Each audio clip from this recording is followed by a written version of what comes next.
జై శ్రీరామ్. భగవద్గీతలో first chapter Arjuna విషాద యోగము. అందులో ఫస్ట్ శ్లోకము ధృతరాష్ట్రుడు చెప్తాడు ఏమని, ధర్మక్షేత్రే కురుక్షేత్రే సమవేత యుయుత్సవ మామకా పాండవశ్చైవ కిమకుర్వత సంజయ. అన్ని భగవద్గీతల్లో ఇలాగే ఉంటుంది. కాకపోతే ఇక్కడ ఒక పెద్ద చిక్కు వచ్చింది. డాక్టర్ ఎక్కిరాల వేదవ్యాస గారు ఒకప్పుడు ఐఏఎస్ ఆఫీసరు 1980లో ఆయన ఒక బుక్ రాశారు. దాని పేరు ఏన్షియంట్ భగవద్గీత.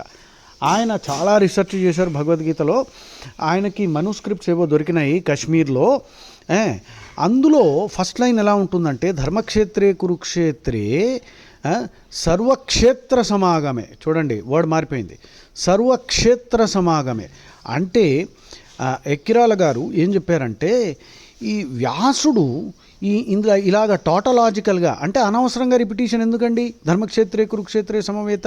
అవును, అక్కడికి యుద్ధాలు చేయడానికి వారియర్స్ అందరూ వస్తే ఏం చేస్తారు? యుద్ధం చేయడానికి వెళ్తే యుద్ధమే చేస్తారు. అలా అడగడంలో పరమార్థం ఏంటి? అలా అడగడు వ్యాసుడు కూడా, టైం వేస్ట్ చేయడు. అంత మహాకవి ఎప్పుడు అన్నెసరీ యూసేజ్ ఆఫ్ వర్డ్స్ చెయ్యడు.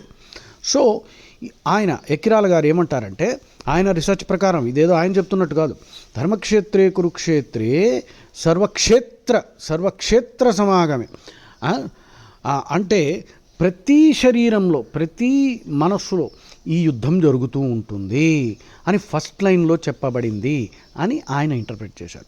అఫ్కోర్స్ ఇంకో రీసెర్చర్ కూడా ఉన్నారు, సునీల్ కుమార్ భట్టాచార్య. ఆయన ఒక బుక్ రాశారు. 2 బుక్స్ నా దగ్గర ఉన్నాయి. ద కంప్లీట్ భగవద్గీత అని 745 వర్సెస్. ఇక్కడ ఇంకోటి మీరు గమనించాలి, ఒరిజినల్ మహాభారతంలో భగవద్గీతలో 745 శ్లోకాలు ఉన్నాయి. కానీ మార్కెట్లో మీరు ఇస్కాన్ తీసుకోండి, రామకృష్ణ మఠ్ తీసుకోండి, ఎవరైనా తీసుకోండి, గీతా ప్రెస్ కూడా ఓన్లీ 700, కొన్నిట్లో 701. అంటే 13th చాప్టర్ ఫస్ట్ శ్లోకం అర్జునుడు అడిగినట్టు పెడతారు. అది కూడా కరెక్ట్ కాదు. ఎందుకంటే ఓ విషయం తెలియనప్పుడు దాని గురించి అడిగే ఛాన్స్ కూడా ఉండదు. ఇప్పుడు సపోజ్ మీకు ఎక్స్ అన్నది ఏమిటో తెలీదు, ఎక్స్ అంటే ఏమిటి అని అడిగే ఛాన్స్ ఉండదు, ఎందుకంటే ఎక్సే తెలియదు మీకు. సో ఆ శ్లోకం కూడా కృష్ణుడే చెప్పినట్టు అనుకోవాలి. ఇవన్నీ చూడండి, ఎక్కిరాల గారు, ఆ సునీల్ కుమార్ భట్టాచార్య గారు. ఆ సునీల్ కుమార్ భట్టాచార్య గారు ఫస్ట్ సెంటెన్స్ ఏమంటారంటే, ధర్మక్షేత్రే కురుక్షేత్రే సర్వక్షత్ర సమాగమే అంటే అందరూ అక్కడ వచ్చారు. క్షత్ర అంటే మళ్ళీ వారియర్సు.